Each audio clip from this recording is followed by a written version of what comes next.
de mayo, pues tenemos la noticia de la captura del expresidente del Senado, Iván Name, que pertenece al Partido Verde, y también del expresidente de la Cámara de Representantes, Andrés Calle, que pertenece al Partido Liberal. Pero centrémonos en el Partido Verde, porque en el Partido Verde hay varios de los protagonistas de este escándalo de la Unidad Nacional de Gestión del Riesgo que están involucrados y que además ya están privados de su libertad. Entre ellos, por ejemplo, Sandra Ortiz, que era alta consejera para las regiones y que pues confesó en la Corte Suprema de Justicia que había entregado dinero a Iván Name y a Andrés Calle. Iván Name, presidente del Senado en la pasada legislatura, también del Partido Verde, y Carlos Ramón González del Partido Verde, quien fue director del DAPRE cuando Laura Sarabia pues se fue a otra entidad. Ahí tenemos 3 personas del Partido Verde pues que están involucradas en este escándalo de la Unidad Nacional de Gestión del Riesgo. Como ustedes saben, estamos en año preelectoral. El próximo año tenemos elecciones presidenciales.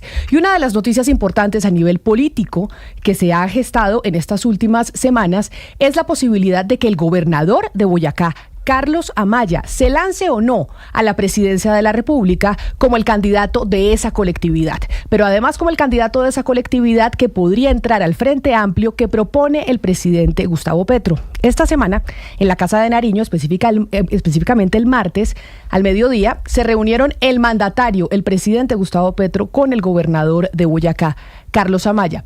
¿Qué hablaron en esa reunión? Es lo que les voy a contar. En esa reunión que se dio para definir si Carlos Amaya va a ser candidato presidencial o no y si renuncia a la gobernación de Boyacá, se hablaron de varias cosas. La primera es que Carlos Amaya le dijo al presidente Gustavo Petro que estaría dispuesto a ser candidato presidencial y a conformar ese Frente Amplio con el Pacto Histórico si el presidente acepta que en público no se van a enfrentar sobre un tema en particular, y es el de la paz total. El gobernador Amaya le dijo al mandatario: estoy dispuesto a apoyar las reformas, a decir que la reforma a la salud va adelante con una serie de cambios y una serie de ajustes. Apoyo la reforma laboral, apoyo muchas de las reformas sociales que usted desde su gobierno viene adelantando. Pero yo, si soy candidato presidencial, voy a salir a decir que la paz total es un fracaso y que aquí tenemos que cambiar la estrategia en términos de seguridad. ¿El presidente Gustavo Petro está de acuerdo o no está de acuerdo? Si el presidente está de acuerdo, Amaya será candidato. Otra de las cosas es que no hará listas al Congreso que sean unificadas, es decir, el Partido Verde tendrá su propia lista y ahí Amaya será una de las personas clave para definir quiénes ingresarán a esas listas con miras a las elecciones de marzo, las elecciones legislativas.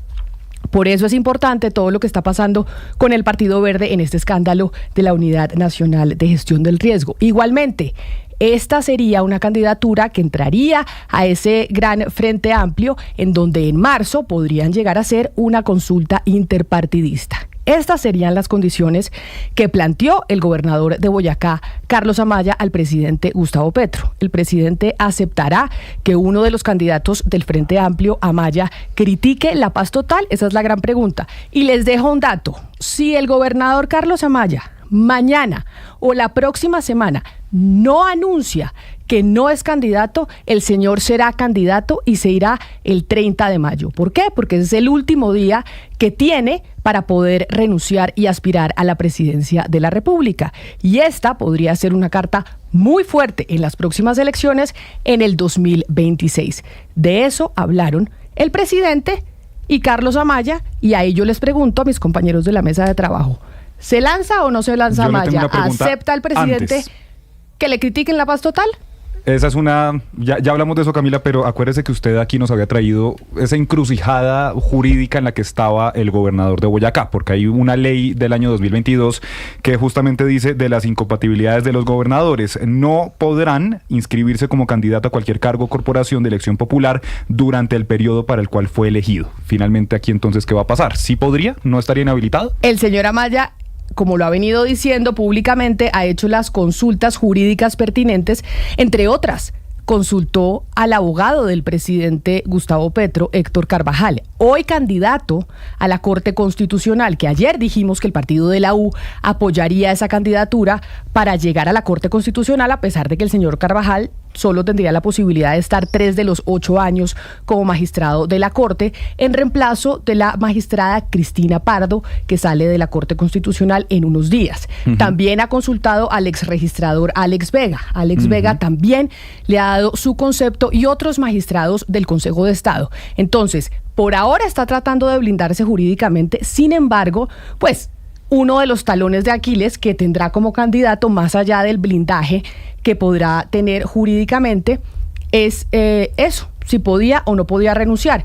Pero ya que me pregunta, le tengo un dato adicional. Dígame. Otra de las condiciones de Amaya para aspirar a la presidencia y decirle al presidente, listo, yo hago parte de ese Frente Amplio y puedo ser un candidato que entra a las elecciones del 2026, es que el ministro del Interior, Armando Benedetti, haga una consulta a la sala de consulta del Consejo de Estado para ver si puede aspirar o no Carlos Amaya en este caso. Acuérdese que las consultas que se hacen en el Consejo de Estado a la sala de consulta no son vinculantes, pero son una especie de blindaje para quienes las hacen. Bueno, pues entonces, respondiéndole a su pregunta, yo creo que se va a lanzar. Claro, sobre todo por ese último dato, porque con ese último dato se quiere blindar. Pero hay una cosa muy importante en lo que usted está contando, Camila, y es que por supuesto que él se tiene que, digamos, echar al agua con la paz total, porque es que la paz total va a ser el caballito de batalla de la próxima elección para todos los candidatos. Entonces, ahí hay dos cosas, no solamente que es, digamos, el fracaso más visible de la administración Petro, por una parte, y por otra parte está algo, y es que Petro, de lo que se ha caracterizado este gobierno, es desmentir a las personas. Entonces es de una vez, me voy a curar en salud, esto lo vamos a tener y usted no me va a desmentir en público ni nos vamos a agarrar en público por esto. Uno, si usted me acepta eso, yo me lanzo. Exacto. Pero Camila, no me va a empezar a atacar en público. Y segundo, pues es que el próximo candidato, Camila, no puede desligarse de la paz total. Pero mire, Camila y Ana Cristina, mire, algún candidato de los patos que ya están en la piscina y los que van a llegar a la piscina para lanzarse, ¿va a decir en público que la paz total está saliendo bien? Ninguno lo va a decir. Ninguno lo va a decir porque obviamente eso es ir contra una realidad objetiva que nadie puede ocultar. O sea, la paz total, la apuesta del presidente Petro salió mal, absolutamente salió mal. Pero en el tema del gobernador Amaya, yo me pregunto, ¿dónde está el Procurador General de la Nación? ¿Dónde está la Procuraduría? Abiertamente participan en política, abiertamente el gobernador de Boyacá se reúne con el presidente de la República para hablar de las elecciones del 26, un señor que es funcionario público, otro señor que está al frente de la jefatura del Estado.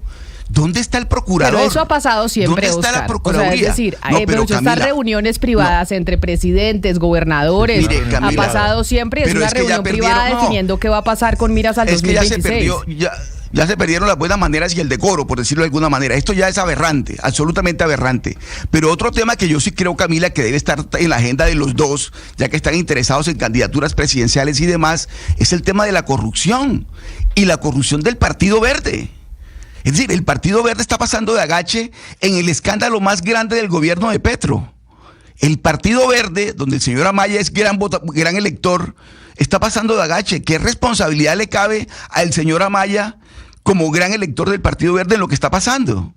El señor Carlos Ramón González se voló y no aparece. Ese tema me imagino que también lo trataron ahí en la agenda, aparte de la paz total y demás, cuando se reunieron el presidente Petro y el gobernador Amaya a hablar de política electoral, abiertamente en la Casa de Nariño. ¿Y el procurador dónde está, Camila? Por favor. Pero eso es privado, Oscar, es decir, pues es una información de Camila y yo creo que ahí el procurador no tiene ninguna vela. No, rápidamente, Camila, a mí la conclusión que me da la información que usted nos trae es que, ¿se acuerda que le comenté que me dijeron que lo que está diciendo Roy Barreras en todos los pasillos es una frase que pareciera que lo que el presidente Petro tiene en mente, y es, ellos dicen, la clave del 2022 fue convencer al centro que el caballo ganador era la izquierda. Para el 26, la clave es convencer a la izquierda que el caballo ganador es el centro. Entonces, si Amaya se reunió con el presidente, es porque el presidente quiere que Amaya sea su candidato, no el del pacto histórico, sino el suyo, y que la gente se lo rodee. Es la impresión que me deja después de lo Ahora, que estuvo reunido también con Roy Barreras, ¿no? Hubo reunión ayer entre el presidente Petro y Roy Barreras. Estuvo en la última reunión después de que el embajador renunciara a su cargo en el Reino Unido. Pues se mueven mucho en estos momentos diferentes patos que quieren lanzarse al agua de las elecciones presidenciales del 2026, pero sin duda duda alguna, el gobernador de Boyacá podría ser una de las cartas ganadoras a la que le apuesta el presidente Gustavo Petro y que seguramente la derecha